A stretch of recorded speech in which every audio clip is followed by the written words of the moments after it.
Hello friends, welcome to comic story. आज मैं summary करने वाला हूँ इशू नंबर 85 का।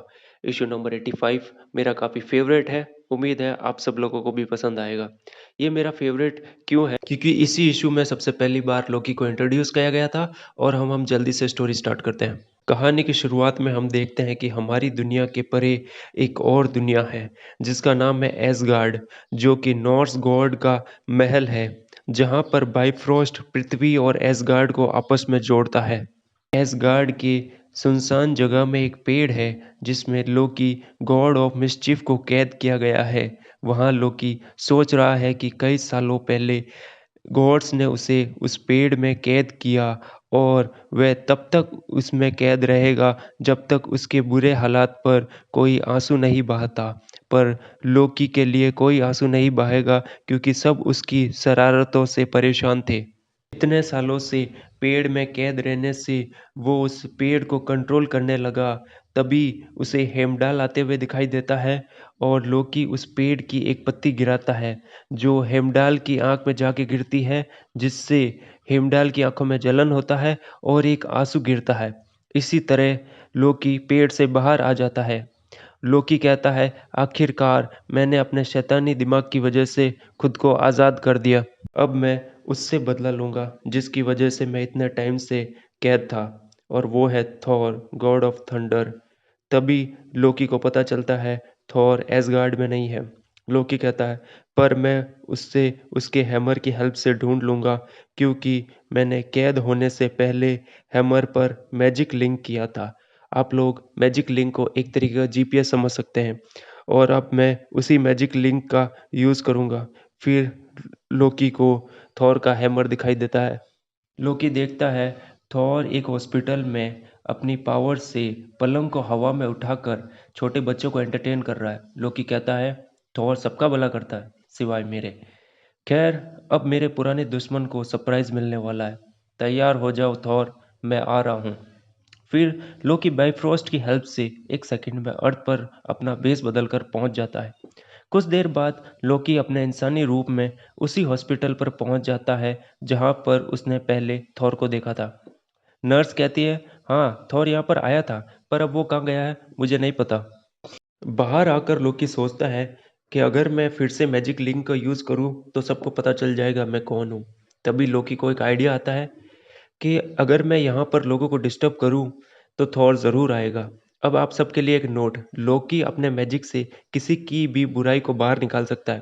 लोकी से कुछ ही दूरी पर डोनाल्ड ब्लेक और जेन अपने क्लिनिक की तरफ जा रहे होते हैं। तभी उन्हें जोर जोर से हेल्प हेल्प की आवाज़ सुनाई देती है। पास के लोग कहते हैं, ओ माय गॉड, इन पर तो किसी ने काला जादू किया है। डोनाल्ड ब्लेक उन्हें देखते ही समझ जाता है कि इन पर किसी ने जादू किया है, और वो एज ए डोनाल्ड ब्लेक उनकी हेल्प नहीं कर सकता है, उसे थॉर में बदलना होगा। जेन कुछ कह ही रही होती है, तभी वो देखती है कि डोनाल्ड ब्लेक गायब हो चुका है।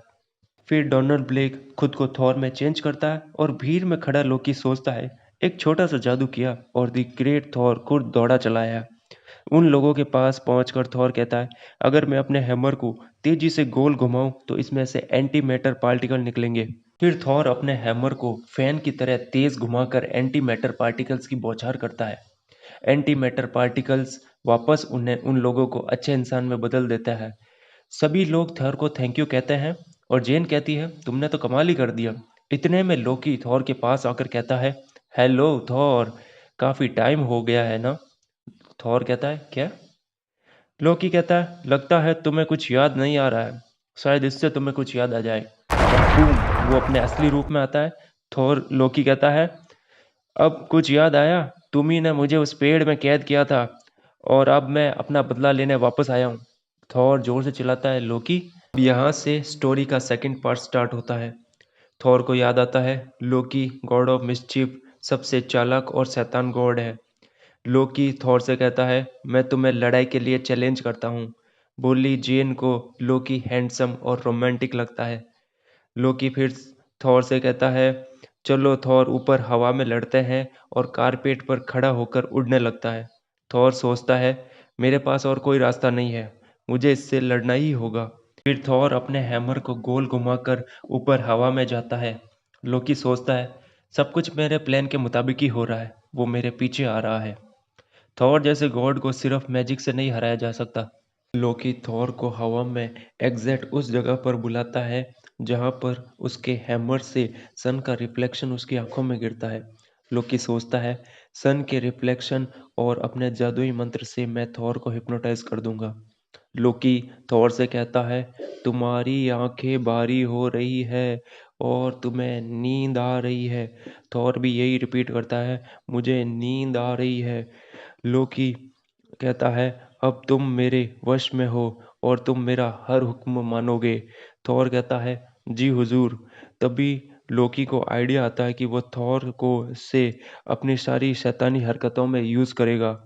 लोकी थॉर को ऑर्डर देता है, नीचे जमीन पर उतरो। थॉर भी कहता है, यस बॉस, और दोनों नीचे जमीन पे उतर जाते हैं। जैसे ही लोकी और थॉर नीचे आते हैं, लोकी को याद आता है, अगर किसी ने भी थॉर को अचानक से सरप्राइज या शॉक दिया तो वो हिप्नोटिज्म से बाहर आ सकता है और वो मेरे लिए ठीक नहीं होगा। मुझे सबसे पहले इसका हथौड़ा इससे अलग करना होगा। लोकी कहता है, मैं तुम्हें ऑर्डर देता हूँ कि ये हैमर मुझे दे दो। लोकी थॉर कहता है, सॉरी लोकी, ऑल फादर ओडिन ने मैजिक किया है कि कोई भी थॉर से हैमर छीन नहीं सकता। लोकी कहता है, शिट, इसका हैमर से अटैचमेंट इतना ज्यादा है कि हिप्नोटिज्म भी इस पे कोई असर नहीं कर रहा है। लोकी कहता है कि अब मुझे थोड़ा छल कपट करना पड़ेगा। लोकी थॉर से कहता है, सुनो थॉर, उस तालाब में एक मॉन्स्टर छुपा बैठा है और वो उस बोट में बैठे लोगों को खाने वाला है। इतना सुनते ही थॉर अपना हथौड़ा तालाब में फेंक देता है। लोकी कहता है, यस, काम हो गया। पर अगले ही सेकंड लोकी को याद आता है कि थॉर के हैमर की सबसे बड़ी पावर है कि जब भी थॉर हैमर को फेंकता है तो उसके पास लौट कर जरूर आता है। लोकी सोचता है, मुझे इस हैमर को इससे किसी भी तरह अलग करना होगा। तभी लोकी को आइडिया आता है, मैं अपने मैजिक से एक दूसरा फेक थॉर क्रिएट करता हूँ। अपनी हिप्नोटिक हालत में शायद वो इस नकली थॉर को अपना हैमर दे दे। लोकी कहता है, देखो थॉर, तुम्हारे सामने गॉड ऑफ थंडर है। ये हैमर इसका है, इसे वापस दे दो। और थॉर अपना हैमर उसे दे देता है। लोकी कहता है, अब उस चिड़ियाघर में जाकर शेर का पिंजरा खोल दो। पर जैसे ही थॉर पिंजरे की तरफ जा रहा होता है, तभी लोकी हैमर की तरफ देखता है कि कुछ लोग उसे उठाने की कोशिश कर रहे हैं। लोकी कहता है, बेवकूफो, 9 रेल्स में ऐसा कोई भी नहीं है जो इस हैमर को उठा सकता है। जब लोकी दूसरी तरफ देख रहा होता है, तभी थॉर डोनाल्ड ब्लेक में ट्रांसफॉर्म हो जाता है, क्योंकि 60 सेकंड्स पूरे हो गए थे और डोनाल्ड ब्लेक में बदलने से हिप्नोटिज्म भी टूट जाता है। लोकी सोचने लगता है, थॉर को इतना टाइम क्यों लग रहा है, उसने अभी तक पिंजरा क्यों नहीं खोला। डोनाल्ड ब्लेक सोच रहा होता है कि मुझे किसी भी तरह वापस हथौड़े तक पहुंचना होगा।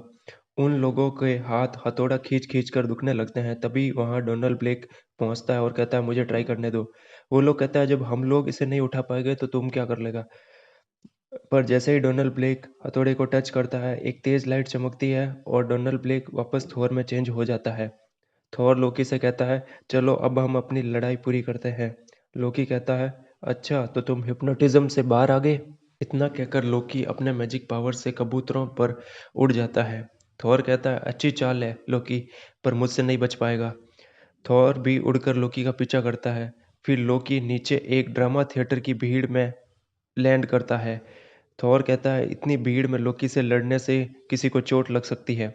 लोकी कहता है, थॉर मैं यहाँ पर हूँ, हिम्मत है तो मुझे आकर पकड़ लो।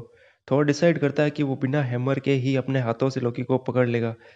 पर फिर लोकी अपनी गंदी चाल चलता है और अपने मैजिक से थॉर पर पर्दा गिरा देता है। थॉर को पर्दे में फंसाकर लोकी फिर से भागने की कोशिश करता है, पर थॉर भी कम नहीं है।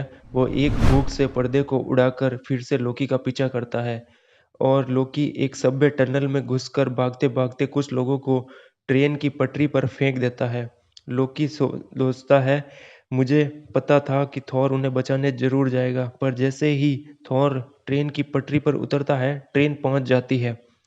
थॉर ट्रेन की पटरियों को अपने हाथों से उखाड़कर ऊपर कर देता है और दोनों लोगों से कहता है, नीचे लेट जाओ। पूरी ट्रेन ऊपर की हुई पटरी से निकल जाती है, दोनों लोग बच जाते हैं। उसके बाद थॉर फिर से लोकी का पीछा करता है और वो देखता है कि लोकी एक पंख वाले घोड़े के स्टैचू को जिंदा कर कर उस पर भाग रहा है। थॉर कहता है, इतनी भीड़ की वजह से मैं उसे फिर से अपने हथौड़े से नहीं मार सकता, क्योंकि थॉर को हथौड़ा थ्रो करने के लिए उसे गोल-गोल घुमाना पड़ता है। उड़ते-उड़ते लोकी एक डिस्प्ले को तोड़ देता है। नीचे खड़ा थॉर उसे देखकर कहता है, ये एक छोटे नाराज बच्चे की तरह तोड़-फोड़ कर रहा है। पर लोकी तोड़-फोड़ से जल्दी बोर होकर आगे निकल जाता है। तभी थॉर को पास में पड़े पाइप्स को देखकर एक आइडिया आता है और उनमें से एक पाइप उठाकर फेंकता है और प्रे करता है कि निशाना लग जाए। वो पाइप जाकर सीधा लोकी के ऊपर लगता है और लोकी पाइप में फंस जाता है। पाइप में फंसा लोकी नीचे पानी में गिरता है। एक छोटा सा नोट, नॉर्स माइथोलॉजी में लिखा है कि पानी में भीगने के बाद लोकी का मैजिक काम नहीं करता है। थॉर मछली से भी तेज तैरते हुए लोकी को पकड़कर पानी से बाहर निकालता है। कुछ देर बाद जमीन पर लोकी थॉर से कहता है कि तुम मुझे कहाँ ले जा रहे हो? कम से कम मुझे सूखने तो दो। थॉर जवाब में कहता है, मैं तुम्हें एम्पायर स्टेट बिल्डिंग ले जा रहा हूँ और मैं तुम्हें सूखने नहीं दूंगा ताकि तुम अपना मैजिक यूज ना कर सको। जल्द ही दोनों बिल्डिंग के टॉप पर पहुंच जाते हैं। थॉर लोकी को अपने हैमर से बांधकर गोल-गोल घुमाकर उसे एसगार्ड की तरफ फेंक देता है। थॉर कहता है, गुड बाय लोकी, उम्मीद है हम वापस कभी नहीं मिलेंगे। एक झटके में हथौड़ा लोकी को एसगार्ड में ओडिन, बाल्डर और टियर, ये सब नॉर्स माइथोलॉजी के नॉर्स गॉड है, उनके सामने छोड़कर थॉर के पास वापस सीट 60 सेकंड होने से पहले पहुंच जाता है। अगर हथौड़ा लेट हो जाता तो डोनाल्ड ब्लेक हथौड़े को कभी पकड़ नहीं पाता। कुछ देर बाद जेन कहती है, गॉड ऑफ थंडर और गॉड ऑफ मिस्chiफ जैसे गॉड्स को अर्थ पर देखकर हमारी लाइफ कितनी बोरिंग लगती है ना। डोनाल्ड ब्लेक कहता है, ऐसा सिर्फ तुम्हें लगता है। यहाँ पर ये इशू ख़त्म हो जाता है। अगर आपको स्टोरी अच्छी लगी तो लाइक करें और आपके कोई क्वेश्चंस है तो कमेंट बॉक्स में लिख के बताएं। मिलते हैं अगले इशू में।